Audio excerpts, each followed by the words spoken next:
2021년 4월 14일 브로우커리 뉴스 시작합니다. 첫 번째 경제 IT 뉴스입니다. 서울신문 전합니다. 이전까지는 전국이나 전 세계를 하나로 잇는 정보기술 서비스에 집중했던 인터넷 기업들이 이제는 동네 서비스로 눈길을 돌리고 있습니다. 코로나19로 이동이 제한되자 슬리퍼를 신고도 도달할 수 있는 근거리 생활권인 일명 슬세권가 부각됐기 때문인데요. 슬세권은 아주 좁은 지역에 초점을 맞췄다는 의미의 하이퍼 로컬이라고도 불립니다. 일찍이 네이버 지역 맘카페에서 엄마들이 정보를 공유하는 등 하이퍼 로컬에 대한 수요가 원래 있었는데 코로나19를 계기로 관련 플랫폼들이 폭발적인 성장세를 보이는 것입니다. 국내에서는 중고 물품을 앱에 올려 동네 주민들과 직거래할 수 있도록 돕는 서비스인 당근마켓이 대표적입니다. 다음은 매일경제 전합니다. 국내 웹툰의 최대 히트작 중 하나인 나 혼자만 레벨업 나얼레가 미국에서 드라마로 제작될 것으로 전망됩니다. 여기에 나얼레 지식재산권을 활용한 게임도 만들어져 글로벌 시장 점령에 나선다고 하네요. 13일 관련 업계에 따르면 GNC 미디어와 카카오 엔터테인먼트가 IP를 소유한 국내 웹툰 최고 인기작 나얼레가 게임과 드라마로 제작됩니다. 게임은 넷마블이 개발을 맡고 드라마는 국내가 아닌 미국의 유력 제작사가 영상화할 계획입니다. 다음은 뉴시스 전합니다.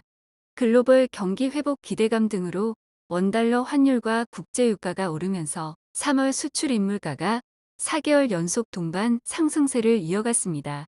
14일 한국은행이 발표한 2021년 3월 수출 인물가 지수에 따르면 3월 수출 물가 지수는 101.46으로 전월 대비 3.3% 올랐습니다.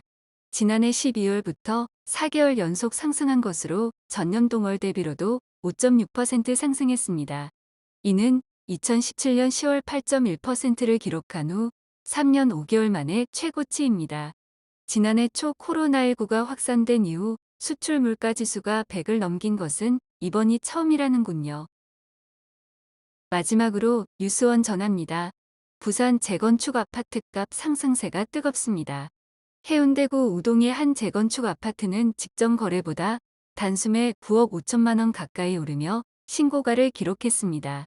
박형준 부산시장 취임으로 일대 아파트값 상승세가 가팔라질 수 있다는 전망이 나온다는군요. 이상 경제 IT 뉴스였습니다. 두 번째 국제뉴스입니다. 중앙일보 김치가 자신의 문화라 우기는 중국이 노리는 건 중국이 김치를 자신의 문화라 우기며 노리는 것은 무엇일까? 첫째, 김치 시장의 규모가 작지 않고 계속 성장한다는 점입니다. 둘째, 김치가 지닌 건강식품, 다이어트 식품으로서의 인지도입니다. 셋째, 코로나19 사태를 겪으면서 여러 연구와 사례로 입증된 방역식품으로서 김치의 기능성입니다. 넷째, 한류와 연계되어 나타나는 미래 식량으로서의 가치입니다. 다섯째, 돼지고기 중심의 중국 음식 문화가 접근하기 어려운 방대한 규모의 이슬람 할랄 식품 시장으로 진입하는 능력입니다. 여섯째, 청소년 세대에 대한 한류 영향력의 차단입니다. 일곱째, 가장 근간이 되는 것으로서 동아시아 문명의 대표 주자로 부상하는 한국 문화의 세계적 위상에 대한 방비입니다. 한국일보입니다. 미 정보당국 북핵 ICBM 올해 시험 재개 가능성 우려.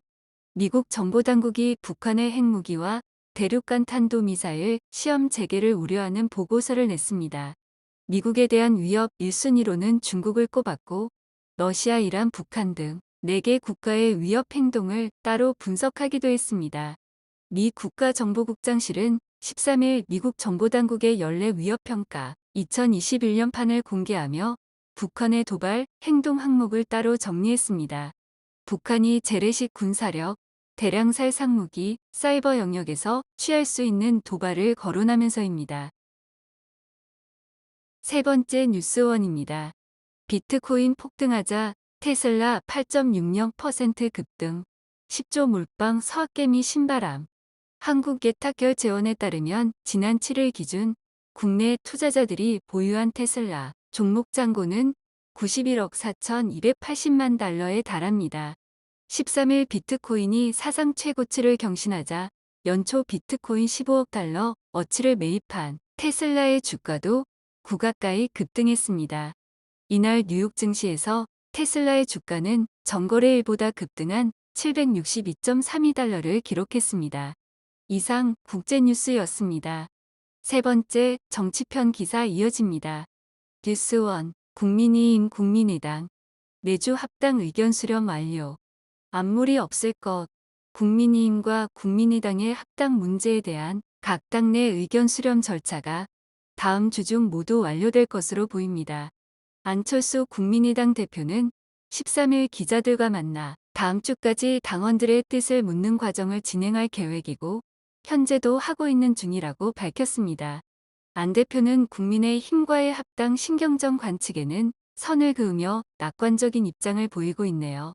머니투데이 코로나 대치 이어 이란 위치까지 정세균 대권도전 몸풀기 끝. 정세균 국무총리가 13일 짧지만 굵은 이란 방문을 마치고 귀국했습니다. 한국 내 이란 원유 수출 대금 동결, 한국 케미오 납포 등으로 파국으로 치닫던 양국 관계 회복을 위한 물꼬를 텄다는 평가를 받고 있습니다. 정 총리는 이번 방문에서 이란 최고위급 인사들에게 한국이 이란의 동결자금 문제 해결을 위해 다양한 외교적 노력하고 있다는 점을 분명히 했습니다. JTBC 윤석열 아직 정치인 만날 상황 아냐? 정리가 돼야. 윤석열 전 검찰총장은 JTBC와의 통화에서 정치권 인사들의 만남 요청을 거절하고 있다고 밝혔습니다. 여전히 여의도와는 거리 두기를 하고 있단 겁니다.